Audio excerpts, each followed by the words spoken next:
Hello. मी advocate दीप रत्नाकर सावंत मुंबईवरून बोलतो आहे.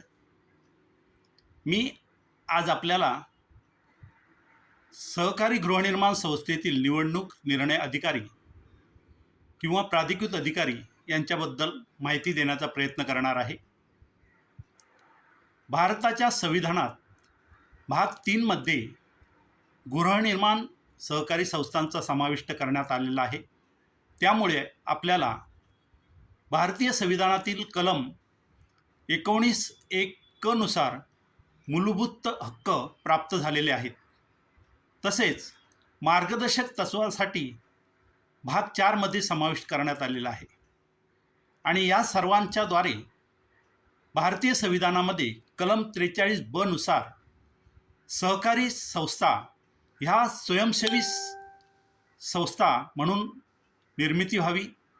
तसेच स्वायत्त व्यवस्थापन, लोकशाही नियंत्रण आणि व्यवस्थापन या सुरळीतप्रमाणे चालण्यासाठी भारत सरकारने प्रत्येक राज्याला राज्य धोरण आखून दिलेलं आहे.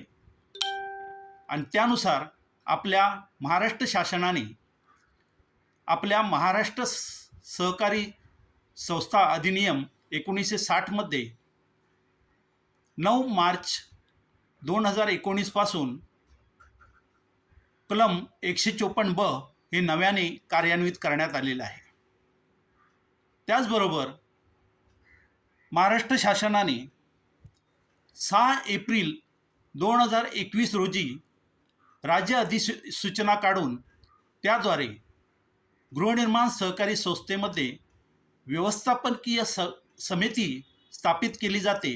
त्याची प्रक्रिया प्रभावीपणे पार पाडण्यासाठी आवश्यक ती नियमावली तयार केलेली आहे. आणि त्या नियमावलीचा अवलंब करूनच ई वर्गातील सहकारी संस्थांनी आपली निवडणूक प्रक्रिया पार पाडावी असे जाहीर करण्यात आलेले आहे.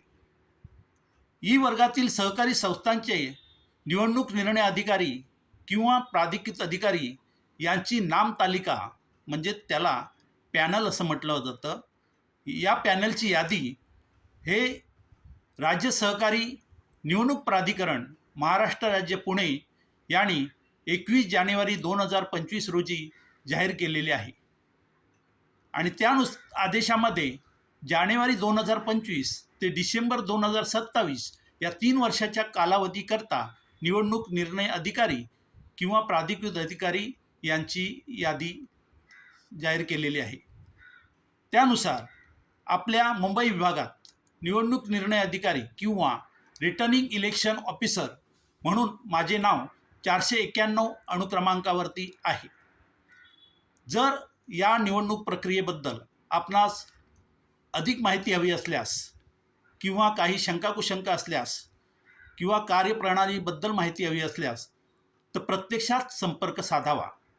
माझा प्रत्यक्षात संपर्क क्रमांक आहे 902 966 906. धन्यवाद.